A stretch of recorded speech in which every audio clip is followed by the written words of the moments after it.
Welcome back ناظرین. جواد صاحب, سوال یہ ہوگا کہ وزیر اعظم عمران خان کا معاون خصوصی دوہری شہریت پر اہل نہیں ہو سکتا. اسلام آباد ہائی کورٹ نے فیصلہ سنایا, کیا کہیں گے آپ اس پر؟ میں تو کہتا ہوں کہ اگر کوئی اینکر پرسن بھی ڈوئل نیشنل ہے تو اس کو بھی کسی چینل پہ نہیں آنا چاہیے. وہ اس ملک کے مفادات کا اس طرح خیال رکھ ہی نہیں سکتا. I was eligible for nationality, مگر جب میں نے یہ دیکھا کہ مجھے اوتھ لیتے ہوئے یہ کہنا پڑے گا کہ اگر میری مدر لینڈ پہ, میرے ملک پہ کل کو یہ ملک جس کی میں نیشنلٹی لے رہا ہوں وہ حملہ کرے تو مجھے اس ملک کے ساتھ رہنا ہے جہاں کی میں نیشنلٹی لینا چاہ رہا ہوں, تو واللہ میں سچ کہہ رہا ہوں, یہ حقیقت ہے. میں نے کہا میں نہیں لڑنی بھائی جی, مجھے نیشنلٹی نہیں چاہیے. لہٰذا جب میں دو کشتیوں میں سوار ہو جاؤں گا, اور یقیناً اگر میں کسی دوسرے ملک کی نیشنلٹی لے رہا ہوں تو اس کا مطلب ہے پہلے ملک کو تو پھر میں نے سیکنڈ کر دیا نا. بالکل. اور جب سیکنڈ کر دیا تو پھر اس کا مطلب ہے کہ میری ترجیح تو اب والا ملک بن گیا. لہٰذا وہ کوئی وزیر ہو, کوئی مشیر ہو, اور وہ کوئی جرنلسٹ ہو, وہ کوئی بھی ہو, اس کو یہ حق نہیں ہونا چاہیے کہ وہ آ کے گفتگو لچھے دار کر جائے اور اس کے بعد وہ اپنے مفادات اور جو اس کے اپنے مفاد ہیں. میرے نزدیک حدیث نبوی ہے صلی اللہ علیہ وسلم, حب الوطنی شطر الایمان, وطن سے محبت ایمان کا حصہ ہے. اگر میں ایمانی تقاضا پورا نہیں کرتا تو پھر مجھے اپنے آپ کو مومن اور مسلمان کہلانے کا حق نہیں ہے. اور یہ چھوٹی چھوٹی چیزیں ہی ہیں جن کو مل کے ہمیں ایک مجسم مسلمان بننا ہے, اور اگر ہم وہ نہیں بن سکتے تو میں, آپ نے جو بات کی یہ تو پہلے ہو جانا چاہیے تھا. اور خان صاحب کو میں خود انہیں ڈیل کرتا رہا ہوں جی. میں I was there when he announced کہ تحریک انصاف بن رہی ہے. میں اس میٹنگ میں بھی تھا جہاں تحریک انصاف کی بنیاد رکھی گئی. میں ان کے بانی اراکین کو جانتا ہوں. میں پردیس میں تھا, جناب خان صاحب میرے گھر تشریف لاتے رہے. لہٰذا ایشو یہ ہے کہ خان صاحب نے جو کہا تھا بیرون ملک سے لوگ جاب لینے آئیں گے, اور بھائی مشیرہ دی جاب لینا آئیں گے. یہاں پہ آپ نے جو کروڑ نوکریاں دینی تھی اس کی بات کیجئے. آپ باہر سے بندے بلا کے ان کو ہمارے اوپر مسلط کر دیتے ہیں, اور اس کے بعد پھر عدالتیں کچھ کرتی ہیں تو پھر بھی آپ سیکھ پا ہوتے ہیں. یہ معاملات تو نہیں, اس طرح نہیں چل سکتے. معاملات طے کرنے پڑتے ہیں, اس کے علاوہ تو حکومت بھی نہیں چل سکتی, عوام بھی جو ہے وہ کشمکش کا شکار ہوئے ہوئے ہیں. علمدار صاحب بتائیے گا کہ اس وقت مارکیٹس کی کیا صورتحال ہے, مہنگائی کی جو صورتحال ہے, اشیاء خورنوش کی قیمتیں, پرائس کنٹرول کمیٹیاں جو ہیں وہ لسٹ دینے میں ناکام نظر آ رہی ہیں, یہ کیا؟ دیکھیں مانور, مہنگائی کا تو رونا جو ہے عوام شروع دن سے رو رہی ہے, چاہے حکومتیں پہلے تھیں یا اب تھیں. اگر اس کو سنیریو میں ہم دیکھیں تو اس کی ذمہ دار جو ہیں وہ پرائس کنٹرول کمیٹیاں ہی ہیں جو ضلعی انتظامیہ ہوتی ہے. کیونکہ جب ہم فیلڈ میں جاتے ہیں, اگر ہم منڈی پہ جاتے ہیں, تاجر کچھ کہتا ہے, دکاندار کے پاس جاتے ہیں وہ کچھ کہتا ہے, عوام کچھ کہتی ہے, لیکن اصل جو مڈل مین کھیل رہا ہے, جو اس ساری سپلائی کرتا ہے, وہاں سے یہ سارا معاملہ بگاڑ پیدا ہوتا ہے. وہاں پر ہی کنٹرول نہیں ہے. اب منڈی میں انہوں نے باقاعدہ دفتر بھی بنایا ہوا ہے, کمیٹیاں بیٹھی ہوتی ہیں, لیکن اب شام کو جب وہاں منڈی لگتی ہے, بولیاں لگتی ہیں, تو وہاں پر کوئی چیک اینڈ بیلنس بھی نہیں ہوتا کہ کون سی چیز کتنے پہ بک رہی ہے. لوگ آتے ہیں, وہ بولی لگتی ہے جی 5,000 کی چیز ہے. اب وہ 5,000 میں وہ تو لے رہا ہے جو جس کی بولی لگ گئی. اب اس نے جب وہ لے کے جائے گا تو اس نے اپنا 5,000 پہلے, اور اس کے بعد اس نے اپنا منافع رکھنا ہے, جو اس کے گاڑی کا خرچہ ہے, جو اس کی یہ ایسے ہی ہے جیسے کوئی ایم این نے 2 کروڑ روپے لگا کے بنتا ہے تو پھر وہ کتنے کمائے اسی طرح. تو مثلا اب یہ ہے کہ پرائس کنٹرول کمیٹیاں ہمیں نظر ہی نہیں آتی. اب ٹماٹر کی بات کریں, مثلا اب عید آئی ہے, 20 دن پہلے ایک شور مچنا شروع ہو گیا کہ جو سبز مسالہ جات ہیں ان کی قیمتیں زیادہ ہو جاتی ہیں. یعنی کہ پہلے جیسے یہاں پر بات ہو رہی تھی کہ ہمارے ملک میں یہ بدقسمتی ہے کہ کوئی بھی تہوار ہوتا ہے, چاہے وہ عیدیں ہوں یا کوئی بھی تہوار ہو, اس پہ دوسرے ملکوں میں چیزیں سستی ہوتی ہیں, دوسرے ملکوں میں لوگوں کو ریلیف ملتی ہے, لیکن یہاں پر کیا ہوتا ہے مہنگی ہو جاتی ہیں. اب وہ ٹماٹر جو آپ کو اگر ہم 15-20 دن پہلے چلے جائیں تو 50-60 روپے ٹماٹر کا پودا, اب وہی ٹماٹر کل جو ہے 200 روپے فی کلو بک رہا ہے. تو آپ کیا کریں گے؟ اسی طرح پیاز ہے, آلو ہے, دیگر دھنیا, لہسن, ادرک. تو پرائس کنٹرول کمیٹیاں جو ہے ضلعی انتظامیہ, ان کے پاس کوئی میکنزم نہیں ہے. لسٹیں آپ جائیں, ابھی بھی لسٹ پڑی ہوگی, بس وہ لسٹ میں کیا کرتے ہیں صرف چینجنگ کر کے دوسرے دن دکانداروں کو یہ جی لیں. اب اس دکاندار سے تو پوچھو بھائی آپ نے یہ چیز کتنے کی لی ہے. اب ہم سروے کرنے گئے جب مارکیٹ میں, ایک دکاندار کہتا ہے جی مجھے بتائیں یہ لسٹ مجھے دے گئے ہیں, اس لسٹ کے مطابق میں نے ٹماٹر اگر 60 بیچوں اور مجھے خود 80 کا ملا ہے تو وہ کس طرح بیچے گا مجھے بتائیں. تو مثلا میکنزم ہی نہیں ہے. پرائس کنٹرول کمیٹیاں, ضلعی انتظامیہ. پھر اچھا حکومت کی بات کریں, اب مثلا خان صاحب جب آئے تو انہوں نے کہا جی ہم مہنگائی کو کنٹرول کریں گے, ہم عوام کو ریلیف دیں گے. مجھے سمجھ نہیں آتی کہ وہ ریلیف عوام کو کہاں ملے گا, کب ملے گا.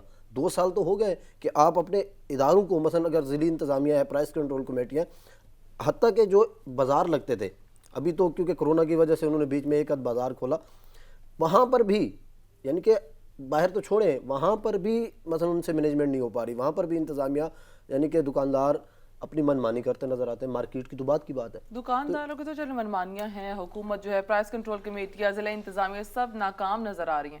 آپ فیلڈ میں کام کرتے ہیں علمدار صاحب, عوام کا کیا ریاکشن آ رہا ہے اس سارے سیناریو کو دیکھتے ہوئے؟ دیکھیں مانور, بات یہ ہے کہ عوام جو اس وقت صورتحال ہے ہمارے ملک کے, اور پھر کرونا کی وجہ سے جو پچھلے اگر ہم 4-5 مہینے دیکھیں تو عوام کا کاروبار تو ہر کاروبار یعنی کہ متوسط طبقہ ہے, غریب کی تو بات ہے, اب متوسط طبقہ بھی پریشان نظر آ رہا ہے. اب جب آپ ان سے بات کرتے ہیں تو آپ نہ مانے کہ بہت سے لوگ یہی کہتے ہیں کہ بس یار دعا کرو کہ اے ساڈی حکومت دا مدت پوری ہوئے تے ختم ان کو نویں لوگ آویں. پھر یہ بھی بات کرتے ہیں کہ سانو تو خان صاحب سبز باغ دکھائے سن کہ ہم یہ کر دیں گے, وہ علمدار کر صاحب, دیں یہ گے. خان صاحب نے جتنی بھی حکومتیں سر پچھلے آتی جا رہی ہیں, یہ سب دعوے ان کے ہوا ہوتے جا رہے ہیں.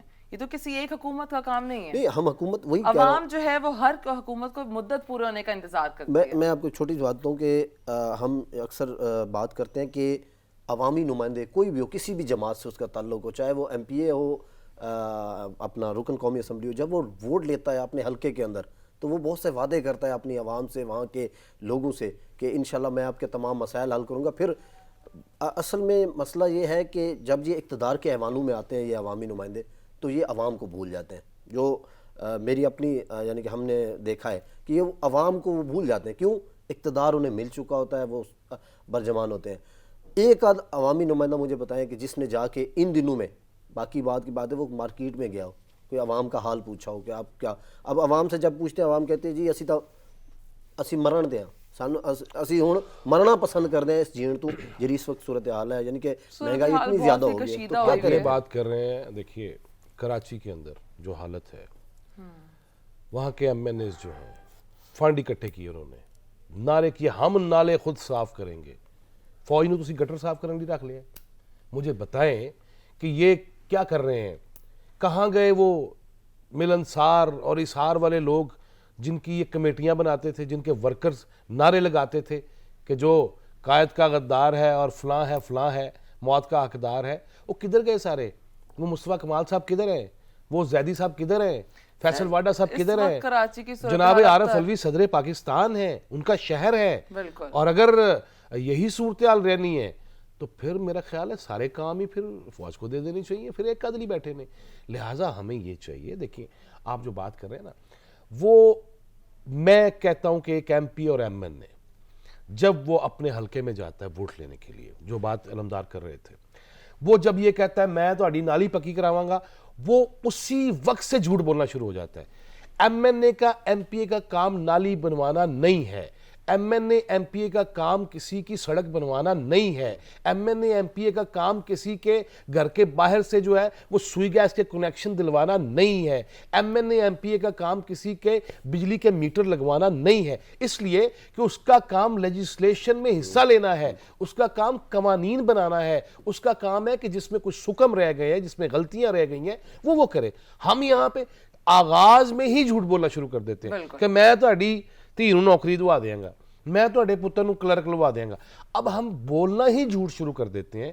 جس کا آغاز جھوٹ سے ہوگا پھر انجام کیا ہوگا, انجام کیا ہوگا. اور پھر یہی ہوگا کہ ہم یہی دیکھیں گے کہ صرف میڈیا ٹاک ہوگی, اس میں الزامات ہوں گے, اس میں گفتگو ہوگی, پچھلے چور تھے اگلے کیا ہوں گے. اب یہ جو چلا جاتا ہے وہ چور ہی بن جاتا ہے ہمارے لیے. یہ تو سلسلہ پتہ نہیں کب تک جاری رہے گا اسی طرح کے جو یہ چور چکاری والے سین ہے. سر ایک اور چیز ہے, کراچی کی صورتحال اس وقت بارش سیلاب کا جو ہے خدشہ, وہاں پر اربن فلڈنگ کی وجہ سے فوج بھی طلب کی, وفاق نے منظوری دی ہے اس چیز کی. دوسری جانب لوڈ شیڈنگ, عوام کے کاروبار ویسے ٹھپ ہوئے ہیں, جو حکومت نے ٹائم دیا ہوا ہے کہ جو صبح سے لے کر شام 7 بجے تک کا, اس میں لوڈ شیڈنگ کی وجہ سے عوام جو ہے وہ خسارہ, اور اس کو تو ملے گا. دیکھیں یہ خان صاحب کو سوچنا چاہیے کہ اندر سے ان کے خلاف سازش کون کر رہا ہے، یہ دیکھنا چاہیے. اور رہ گئی بات آپ جو فرما رہے ہیں کہ وہ پہلے ہی کراچی ساحل سمندر پہ ہے، ان باہر بھی سمندر تھے اندر بھی سمندر. اب ایشو یہ ہے کہ انہوں نے کہا کھل کے نہ ہو ساری. ایشو یہ ہے کہ وہ شہر جس کو روشنیوں کا شہر کہا جاتا تھا، جس کو خوبصورتیوں کا شہر کہا جاتا تھا، میرا پیار ہے جی بچپن کا کراچی. میں اپنے والد سے لے کے پھر اکیلا جب دل کرتا تھا 6 مہینے بعد کراچی پہنچ گیا کہ اب میں اپنے ہی ملک کی خوبصورت جگہ کیوں نہ دیکھوں، میں کیوں جاؤں سوئٹزرلینڈ، میں کیوں جاؤں کہیں اور.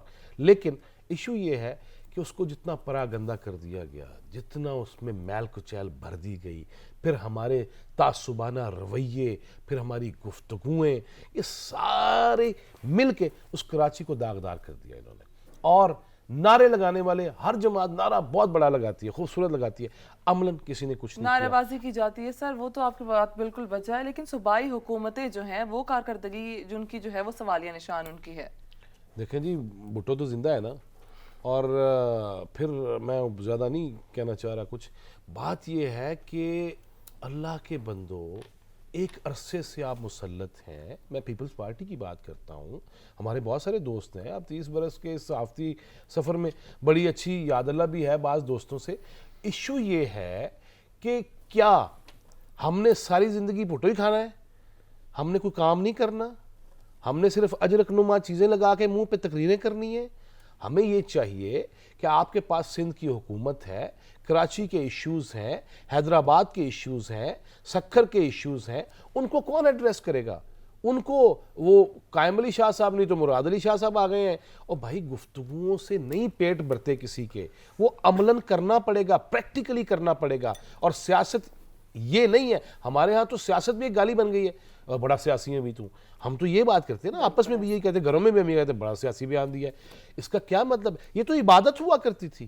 میں تو جس دور کے لوگوں کو پڑھتا رہا ہوں پرانے دور کے، وہ تو کہتے تھے یہ عبادت ہے.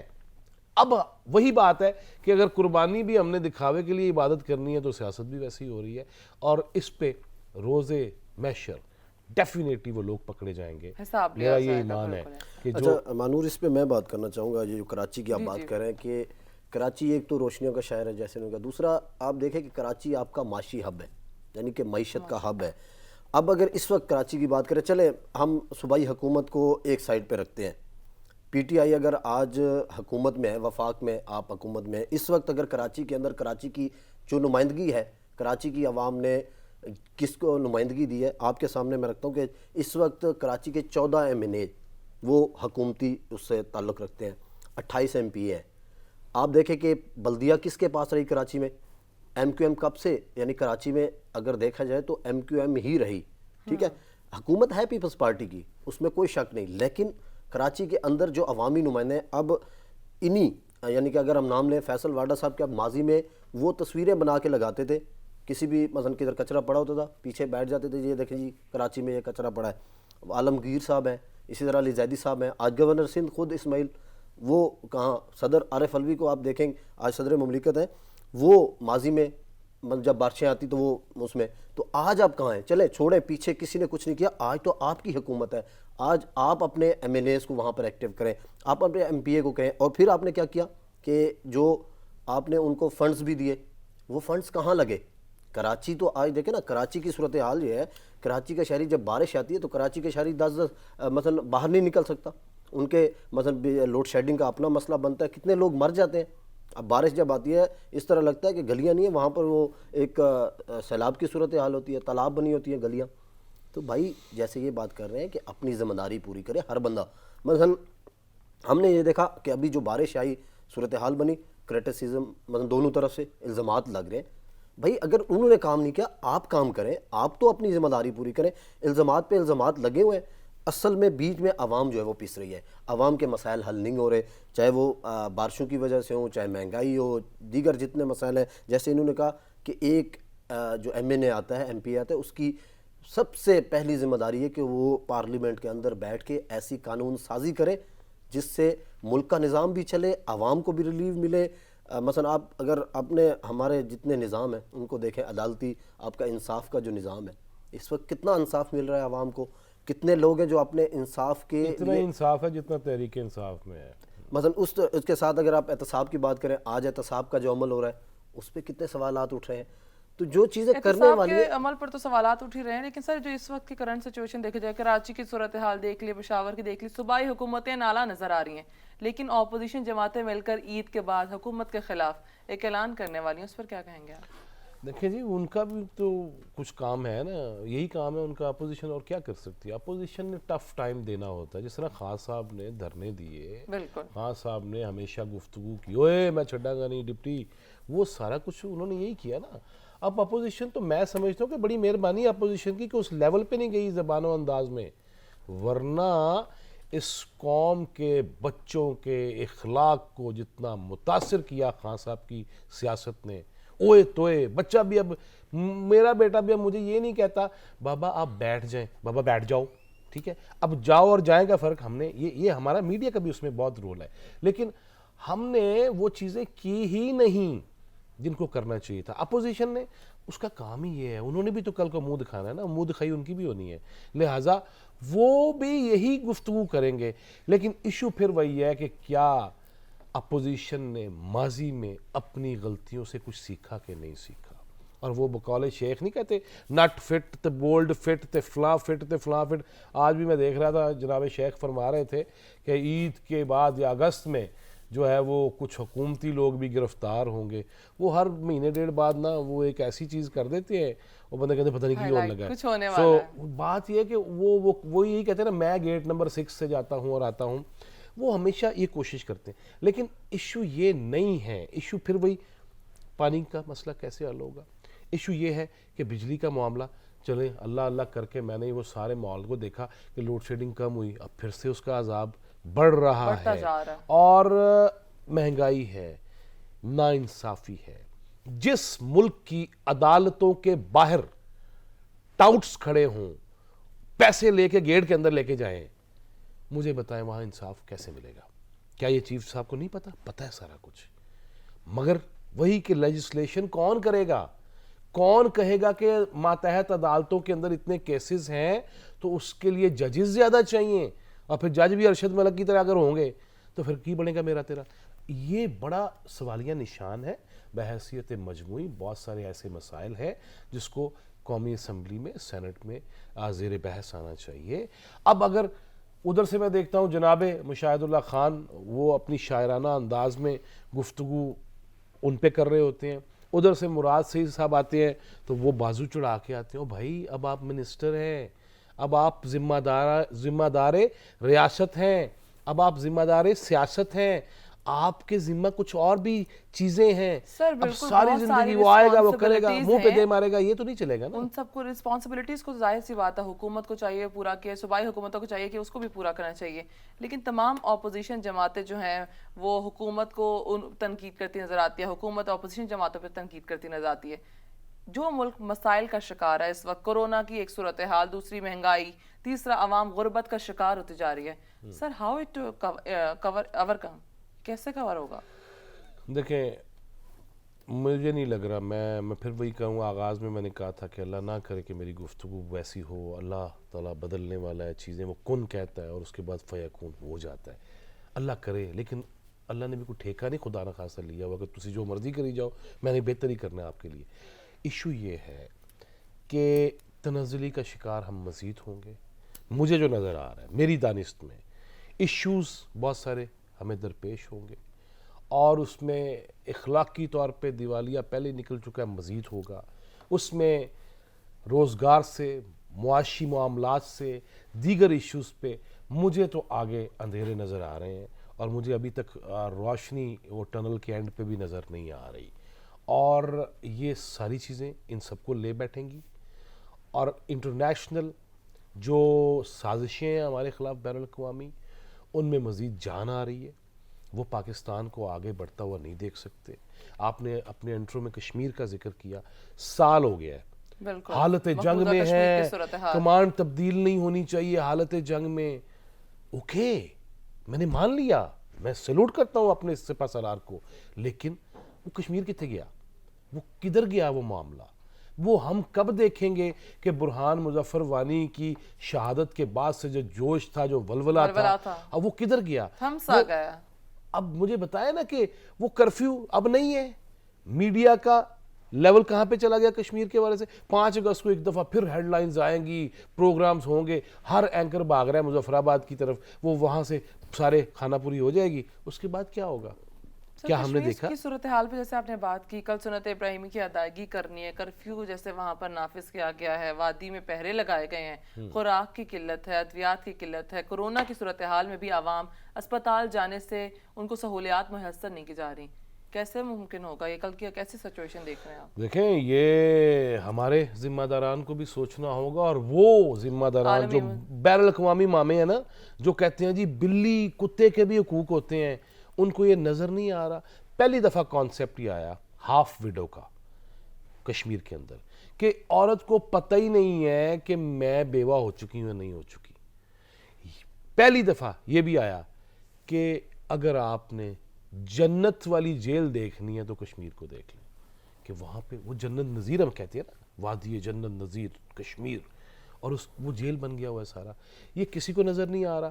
ہم نے ایک تقریر جناب میرے لیڈر محبوب لیڈر نے کی اقوام متحدہ میں، پھر اس کے بعد ہم نے اس کے ٹوٹے چلانے شروع کر دیے. اور وہ تقریر کدھر گئی؟ عملاً کیا ہوا؟ کدھر گئے وہ جذبات؟ کدھر گئی وہ چیزیں؟ اب تقریر میں نے کھانی تھوڑی ہے. مجھے تو یہ چاہیے کہ میری وہاں جو مائیں بہنیں بیٹیاں وہ ہیں، وہ کم از کم ان کو یہ سکون ہو.